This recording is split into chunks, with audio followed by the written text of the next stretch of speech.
All right, you know what? It's like a race against time every time I make one of these videos. I got to keep the windows up because of the noise. And it's sweltering August day, so I got to make it to the end of the video without dehydrating and passing out. All right, so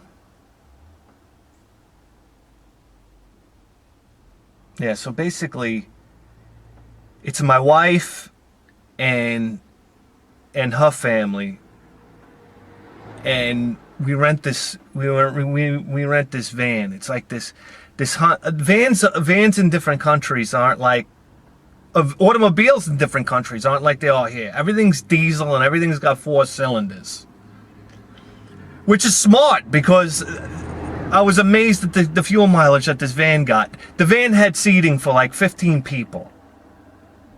So we're all smashed in this van, and we start heading up these hills. We didn't go to a resort.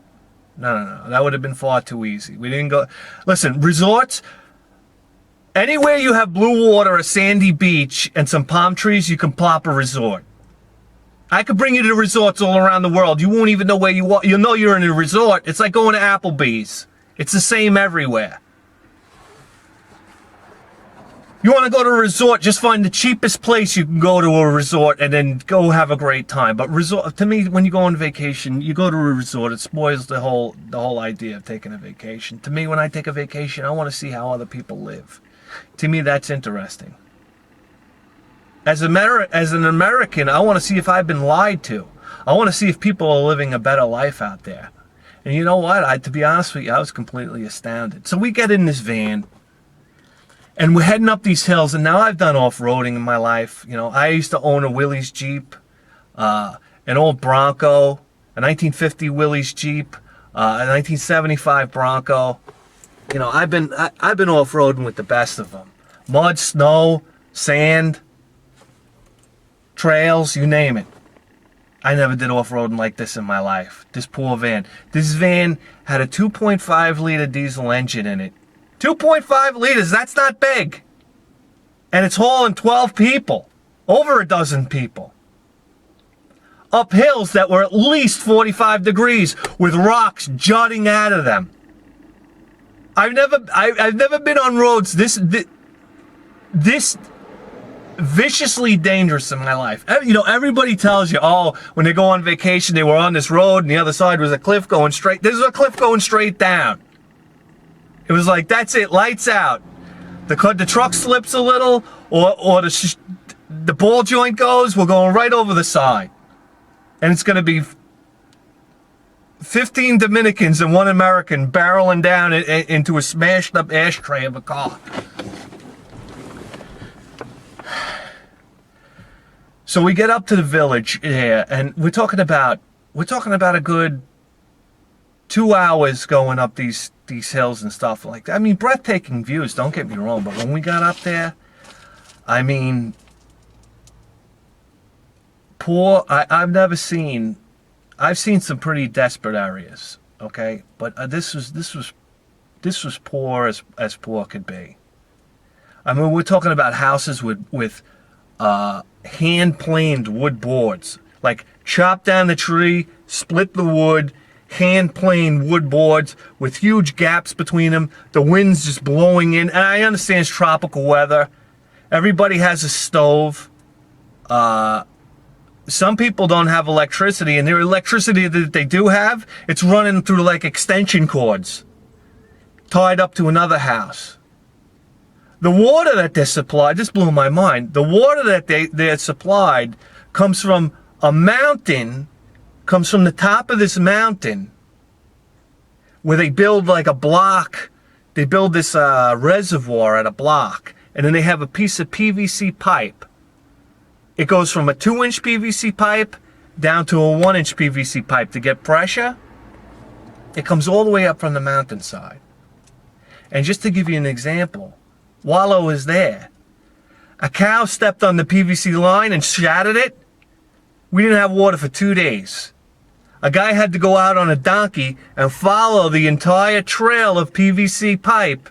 And then once he fixed it, it took over an hour for the water to get down the pipe and back into the house again.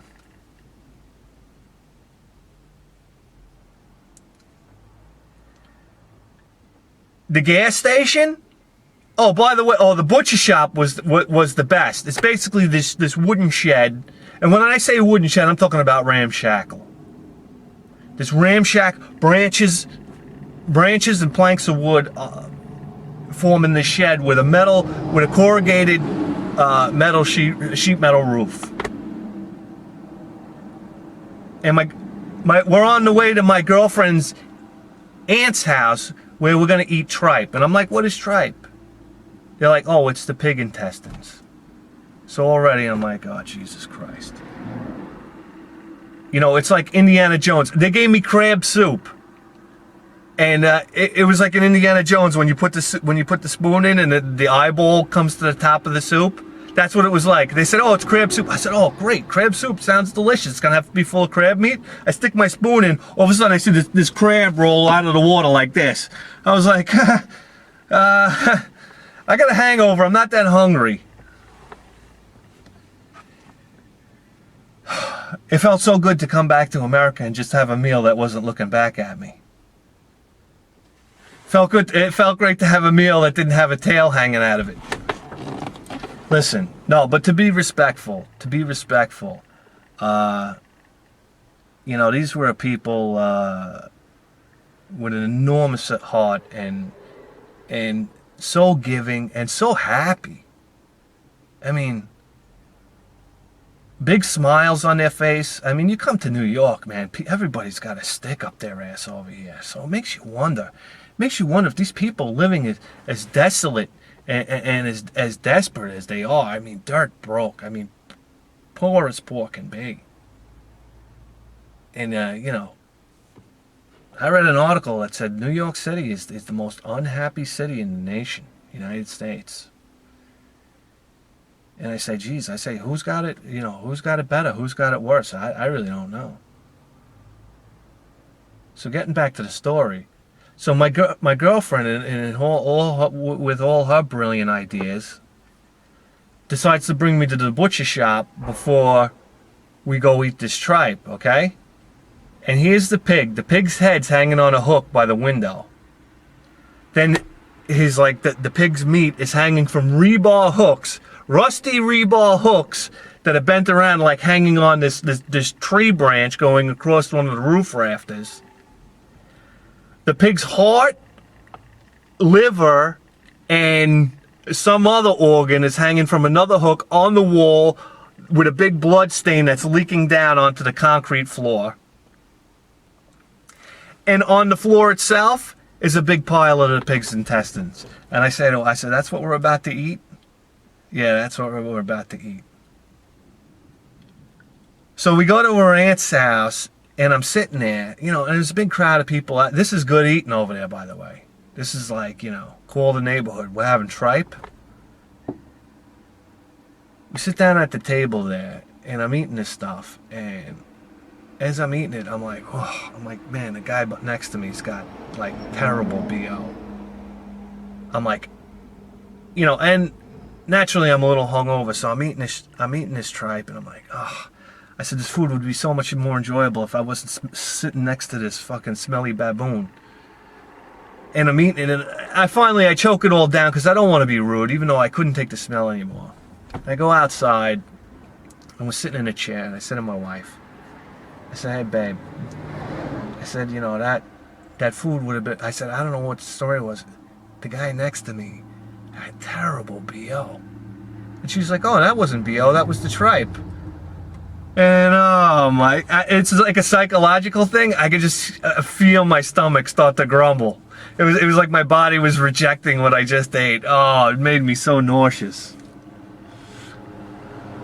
So anyway, to keep this brief, I could go on and on. I got pictures. I should show you guys pictures of the gas station there. It would crack you up. It was just a shed with a 50-gallon drum, and you fill up a beer bottle full of gas, and you put it in your motorcycle or inside your car. It was hilarious. It wasn't, not that it's hilarious, it was just it was fascinating. So anyway, as I'm walking with my girlfriend over to another one of her relatives' homes, I see like a crowd of kids out there. And I'm like, oh, that's interesting. So as we're walking by, I look over in the middle of this crowd of kids. I see a kid. I thought I was dreaming. With a Game Boy Advance. Advance. And I did like a double take. I was like, what? I was like, out here? And sure enough, there was a young kid in the middle of this crowd of kids playing a Game Boy Advance, playing Super Mario Brother. I think it's whatever the Super Mario Brother compilation is, and I could hear the music. It was Super Mario World, because I could hear it. It was ding ding ding ding ding ding ding ding ding. So I was like, wow, to hear that, to be in this place and to hear that, it was like, whoa, it was like complete culture shock. But needless to say that, you know, this kid had the cock of the neighborhood. He basically, everybody wanted a shot at his Game Boy, and I don't think he was letting anybody else play. But it was just fascinating to see that we were out in the middle of the nowhere. It's fascinating to see how embedded Nintendo, the corporation, Nintendo, video games in general, how embedded they are in the world. Even when you go as far out as a place where, you know, running water is a PVC pipe coming through the wall. Absolutely incredible.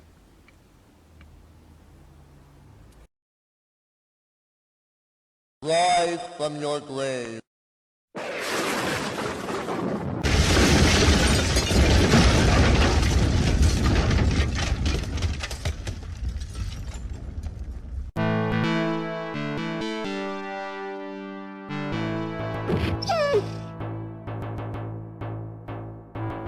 Power up.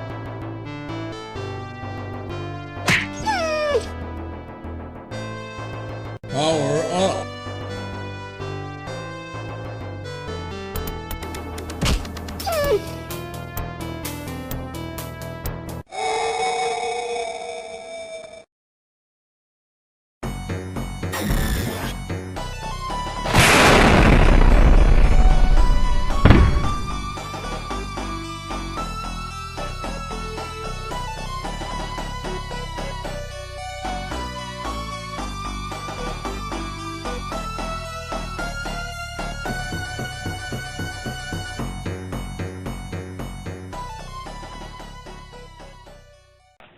How you doing?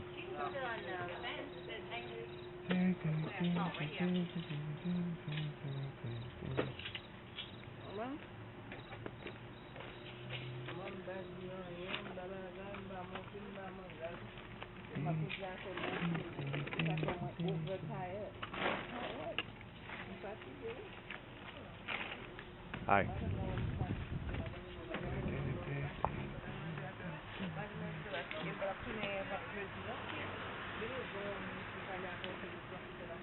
Got any video games at all? Any I mean, other than this, any old video games? No old Nintendo, Sega, anything like that? No, nothing.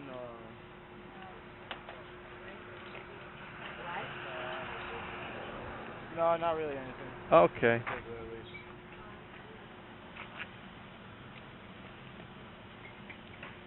How much you asking for these? $1 for both of them? Okay. There's another one. Oh, you got another one there.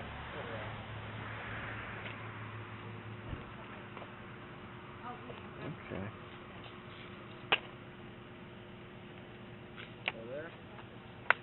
How much for all three? $2. Okay. How about the video games? The old Give me video 2 games? seconds. Okay. So I can take care of this gentleman. All right. I don't know, give me 2 seconds. Just to help this guy for a second. I never thought a garage sale would be this crazy. Oh, okay. That's all the Atari sitting there. Okay. Whew, there's a bunch of games in there and control. Listen, I'm sweating. It's hard work, a garage sale. I never thought it would be like this. Give me practice. For what stuff? For all this stuff? Well, give me an offer on the back. How you tell me what you want to take it to the back.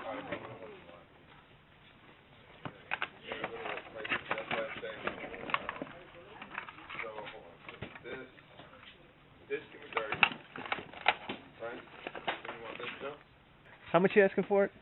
What's that? The Atari? The whole everything over there? I don't know. Throw me an offer. I hate giving numbers. $20? 25. You can have everything. Okay. 87. Yeah. Bought them like years ago. Right. They're almost as old as I am.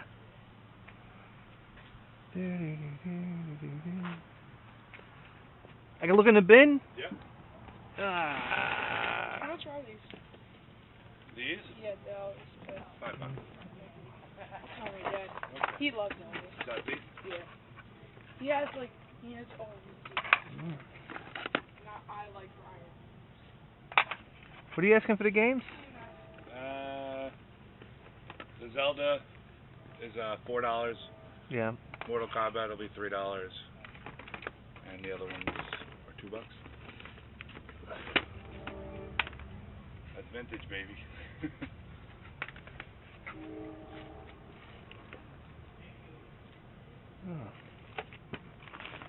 Just make sure everything's in there. Yeah, no. Oh, I see what you're saying. See, like some of the discs are missing, so yeah. Well, No, it's not there's missing. there's one here. Here, I got it all. One. Oh. 1, 2, Two, and and 3 three. in there. Okay. That'll give you Final Fantasy for $3. $3. Guys, you saver, right?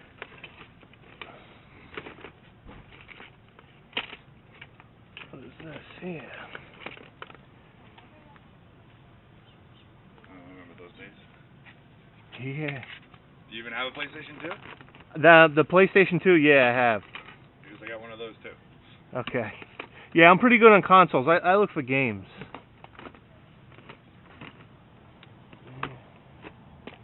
There's more in here too. Oh, there's more in there too. Okay. Final Fantasy 8, I think this is. One. I think this is one of the discs for that, no? Yeah, but I don't know if someone wants to be scratched. Is it missing any? 1, 2. Make sure 2's in here. I got them all in there. It's all in there? Okay. I got remote controllers too. I got extra ones of those. I Oh, remember yeah. those.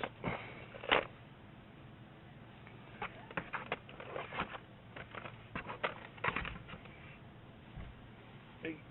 Final Fantasy fan? Oh, big time. Me too. Oh, it's not in there. not in Damn. Maybe it's in here somewhere. What's that on top? Just throw it. That, oh, yeah, here it is, right here. Look at this. Is it alright? It's still botched up. Dragon Tell you what. Dragon Quest. I'll throw that one in for free. Awesome. Just make sure it works. Sure. God of War. How are you? I'm good. And you? Good. Kingdom Hearts, man.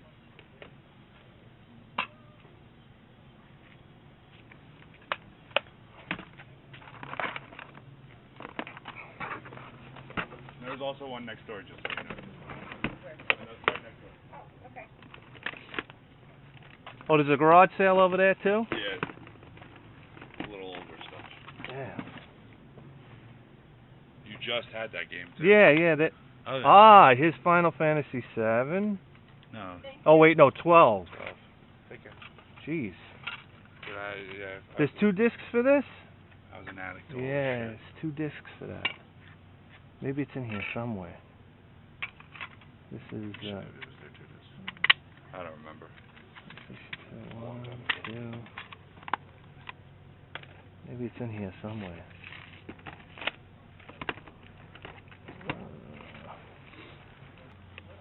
Oh, this is the one with the. Gee, I'm all confused. All right, how much would you do for everything? Say, back in the day? No. I'm going to say, how many we got there? 1, 2. We'll say, you got 11 there. We'll say $25 for the whole thing. 25? Okay. Deal? Yeah, that's a deal. I gotta tell you, I opened up these doors and I was fucking impressed. It's been 3 weeks since I opened these doors. We're looking pretty good over here.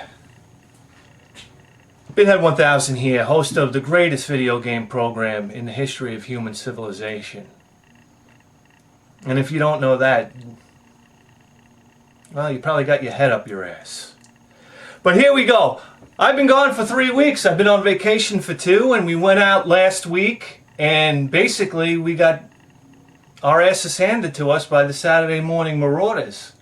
The Sharks cleared us out last week. It was one stop after another, people telling me that they just sold their gaming systems, games, whatever. You know the deal. You know, listen, if you listen to the show, you know how sometimes we take it in the naughty spot. So anyway, yeah, I'm not gonna lie to you. You know, to be away from this show for 3 weeks, it's pretty gut wrenching, because I feel that, you know, I have a really strong relationship with my audience, and you know, to be away from you guys is almost like, you know, to be away from your children. Not that you're my children, you know, but I just feel a really, really powerful connection. Don't you? So, no, but it's true. I was getting knots in my stomach. I don't like to be away from the show. I feel a great responsibility to bring this show to you guys each and every week. After all, it is a hit show. It's a hit show, baby! No. Oh, fuck. If I gotta do this monologue one more time, fuck. Alright, that's enough of the buffoonery, honestly. It's like, it'll take me all afternoon to make this video. Alright, so here we go. Let's get started. Let's stop clowning around.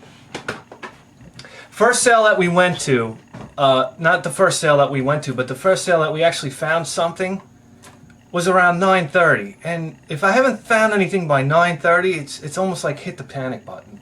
Because we go out at 7:30. Which in and of itself is a little crazy, because sometimes when you go out that early, you wind up, say I leave from my hometown at 7:30. Sometimes people don't put their signs up till 8:30. Even as late as 9 o'clock if they're having a sale at 10 o'clock. So I miss sales in my own hometown. That's why I have a new technique that I call the spiral.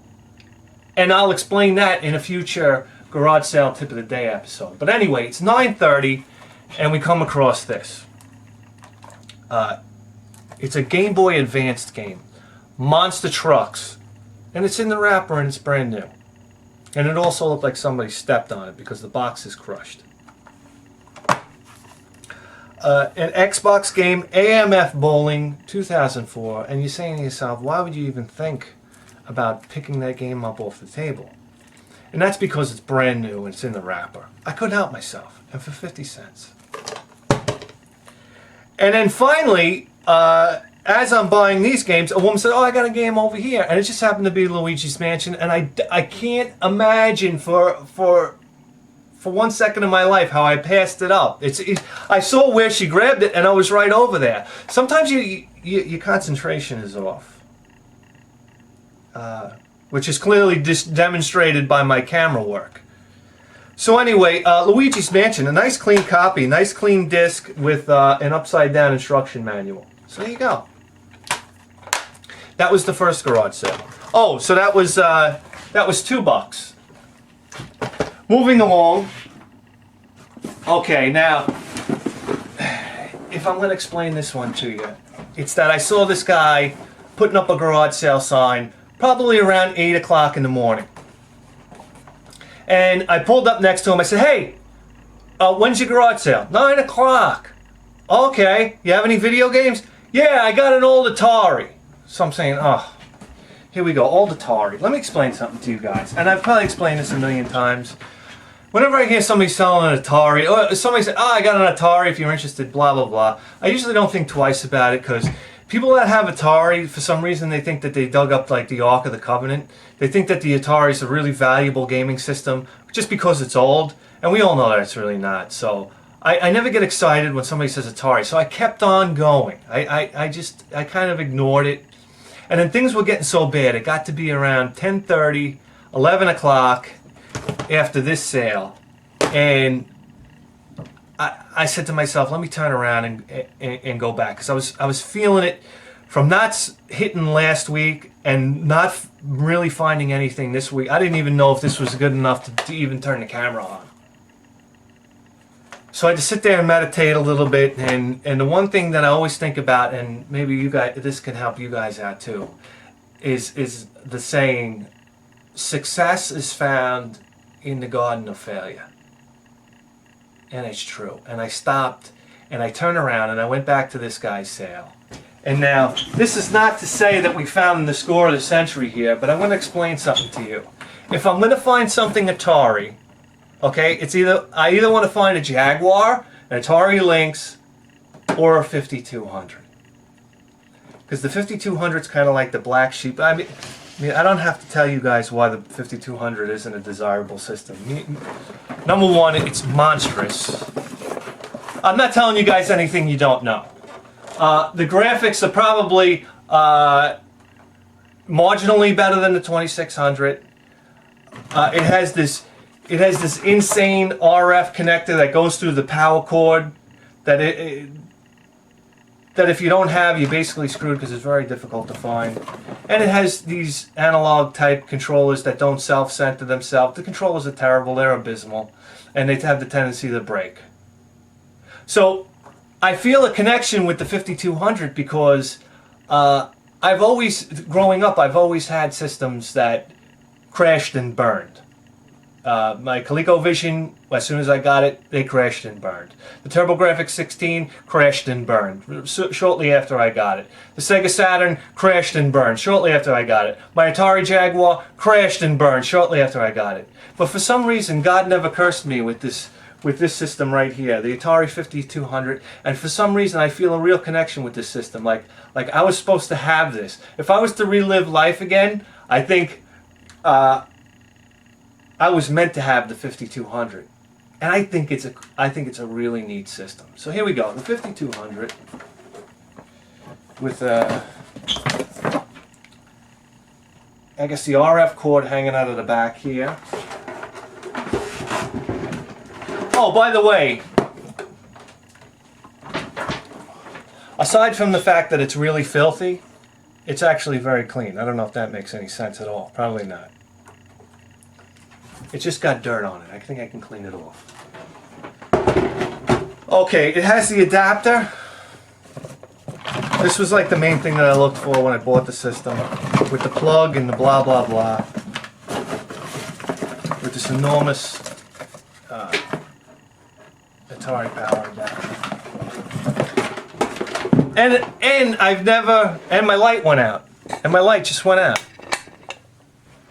Hang on. There we go. And I've never run into a 5200 before, ever, at a garage sale. Alright, so here we go. It's got a couple games in here. Let me pull them out. Okay. Joust.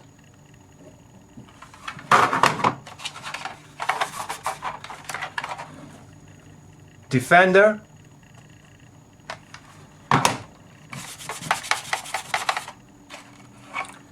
Jungle Hunt, which is a great arcade game. Never played it for the 5200. Really interesting looking cartridge here, Mr. Do. Mr. Do's Castle, which was a great game for the ColecoVision. I can't wait to see what it looks like on the 5200. And Pac-Man. It also has a few controllers in here. The Wyco command controller, which looks like an Atari controller. It does. I think it's a 2600 controller. I don't think it'll work with the 5200. A lot of dust in this box. Another one of those controllers. Okay. Here we go. A 5200 controller. Whether it works or not, I don't know. It feels okay.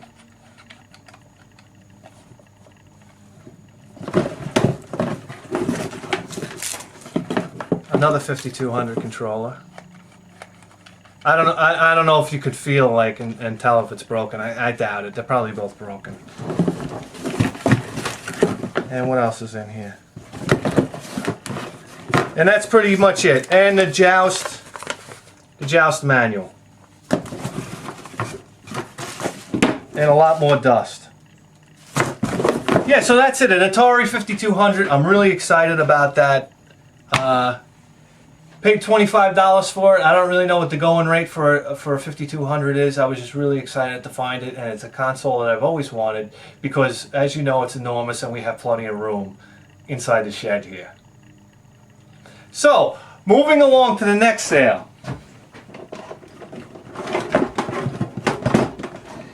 You know, I thought this guy was a reseller at first. And then as the sale moved along, I realized that I don't think he was a reseller at all. I think he was just selling off his private collection, and he had just had them all set up really neat on the tables. Because that's a clue. And he was like individually pricing, but the individual prices were kind of weird because he had you know, Donkey Kong Country less than Mortal Kombat. So I really don't think the guy knew what he was talking about. Anyhow. The Legend of Zelda, A Link to the Past. And it's like every time I get A Link to the Past, it always has a sticker blemish on it. And this one does right here. It has a ripped piece of sticker out of it. But other than that, it's in good shape. Mortal Kombat.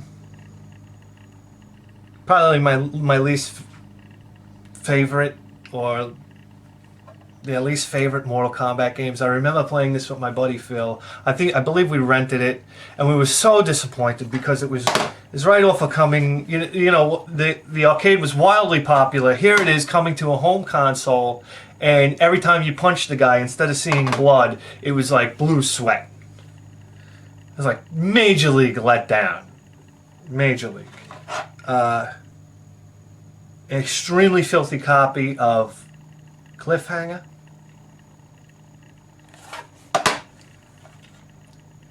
And Donkey Kong Country. A really nice copy of Donkey Kong Country. Okay, so listen, it's always one of my most exciting game systems to find games for, all the Nintendo and the Super Nintendo. So always nice to see Super Nintendo games out there. Okay, moving along, he had some PlayStation games there. A loose copy of Final Fantasy 12, which for the PS2. I don't know if it has just one disc. If it has multiple discs, it doesn't really say whether it has more discs. Oh, not for resale, demo disc. Not for resale, demo disc. Very interesting. Okay.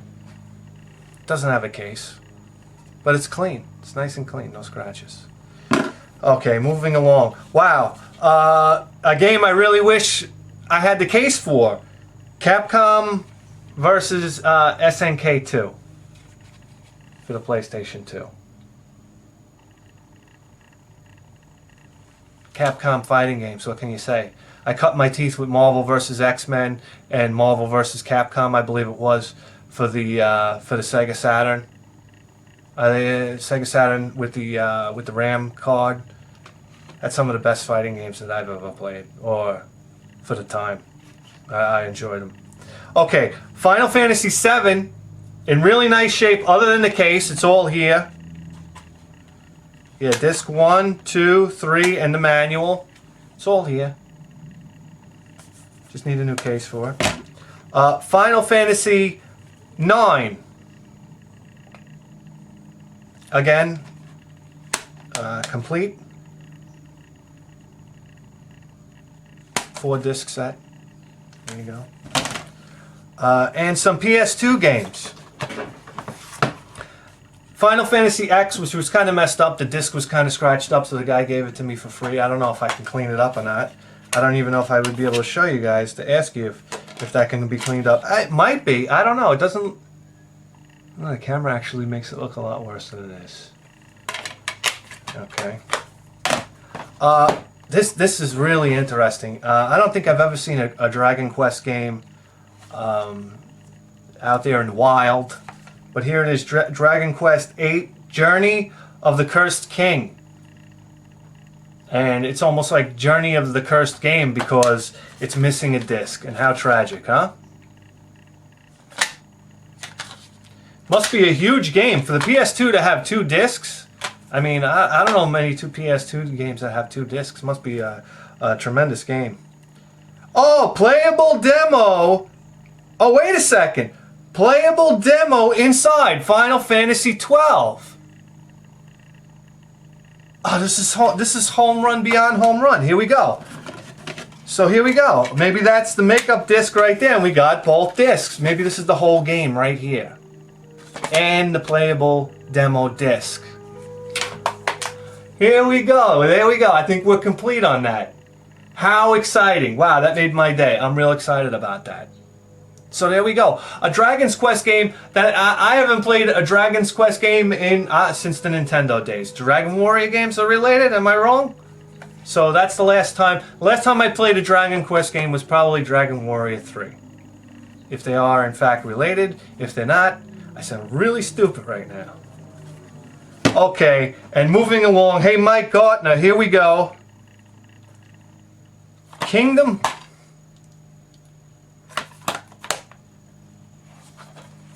Hearts 2. Is that Kingdom Hearts 2? Is that Kingdom Hearts 2? Or is it just Kingdom Hearts? I don't know. I'm not too familiar with it. So anyway, a really clean game. Everything about this, the disc, the case, the manual's clean. The disc is in really nice condition. And anyhow, I mean, you know, I don't know why I'm showing you guys discs here. Here we go. Okay, so that was 1, 2, 3, 4, 5, 6, 7, 8, 9, 10. 10 what I consider relatively decent titles, maybe with the exception of Cliffhanger, for $25. The guy shot me a $25 offer. I felt it was reasonable. I didn't try to talk him down. So that's it. Let's go over to the game shelf. We got Super Nintendo games. They'll fit right here. We got some PS1 games that'll fit nicely right here. Oh boy, that's a tight squeeze. And some PS2 games that we can jam. Ah, hell, we'll put them right up here. And, oh, look at this, how exciting. Some 5200 games. We'll put the 5200 games right here. We'll put our GameCube game right here. And our DS game right over here next to Tila. So how about that, guys? Anyways, I'm BitHim 1000. I'm so happy to be back and in the hunt. And I'll see you guys next time.